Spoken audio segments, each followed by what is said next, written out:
Exodus chapter 14.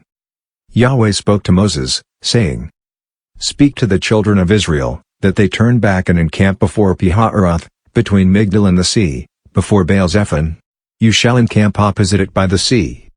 Pharaoh will say of the children of Israel, They are entangled in the land. The wilderness has shut them in. I will harden Pharaoh's heart, and he will follow after them, and I will get honor over Pharaoh, and over all his armies, and the Egyptians shall know that I am Yahweh. They did so. The king of Egypt was told that the people had fled, and the heart of Pharaoh and of his servants was changed toward the people, and they said, What is this we have done, that we have let Israel go from serving us? He prepared his chariot, and took his army with him. And he took 600 chosen chariots, and all the chariots of Egypt, with captains over all of them. Yahweh hardened the heart of Pharaoh king of Egypt, and he pursued the children of Israel, for the children of Israel went out with a high hand. The Egyptians pursued them. All the horses and chariots of Pharaoh, his horsemen, and his army overtook them encamping by the sea, beside Pi-hahiroth, before Baal-zephon. When Pharaoh came near, the children of Israel lifted up their eyes, and behold, the Egyptians were marching after them, and they were very afraid. The children of Israel cried out to Yahweh. They said to Moses, Because there were no graves in Egypt, have you taken us away to die in the wilderness? Why have you treated us this way, to bring us out of Egypt? Isn't this the word that we spoke to you in Egypt, saying, Leave us alone, that we may serve the Egyptians? For it would have been better for us to serve the Egyptians than to die in the wilderness. Moses said to the people, Don't be afraid. Stand still, and see the salvation of Yahweh, which he will work for you today, for you will never again see the Egyptians whom you have seen today. Yahweh will fight for you, and you shall be still. Yahweh said to Moses, Why do you cry to me? Speak to the children of Israel, that they go forward. Lift up your rod, and stretch out your hand over the sea and divide it.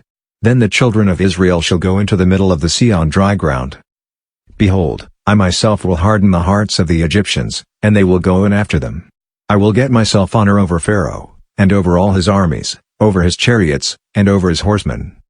The Egyptians shall know that I am Yahweh when I have gotten myself honor over Pharaoh, over his chariots, and over his horsemen. The angel of God, who went before the camp of Israel, moved and went behind them, and the pillar of cloud moved from before them, and stood behind them. It came between the camp of Egypt and the camp of Israel. There was the cloud and the darkness, yet it gave light by night. One didn't come near the other all night. Moses stretched out his hand over the sea, and Yahweh caused the sea to go back by a strong east wind all night, and made the sea dry land, and the waters were divided. The children of Israel went into the middle of the sea on the dry ground, and the waters were a wall to them on their right hand and on their left. The Egyptians pursued, and went in after them into the middle of the sea, all of Pharaoh's horses, his chariots, and his horsemen. In the morning watch, Yahweh looked out on the Egyptian army through the pillar of fire and of cloud, and confused the Egyptian army. He took off their chariot wheels, and they drove them heavily, so that the Egyptians said, Let's flee from the face of Israel, for Yahweh fights for them against the Egyptians. Yahweh said to Moses, Stretch out your hand over the sea, that the waters may come again on the Egyptians, on their chariots, and on their horsemen.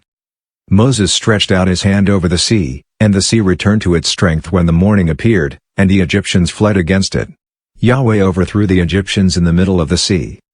The waters returned, and covered the chariots and the horsemen, even all Pharaoh's army that went in after them into the sea. There remained not so much as one of them.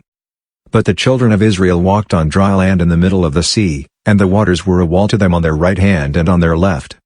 Thus Yahweh saved Israel that day out of the hand of the Egyptians, and Israel saw the Egyptians dead on the seashore.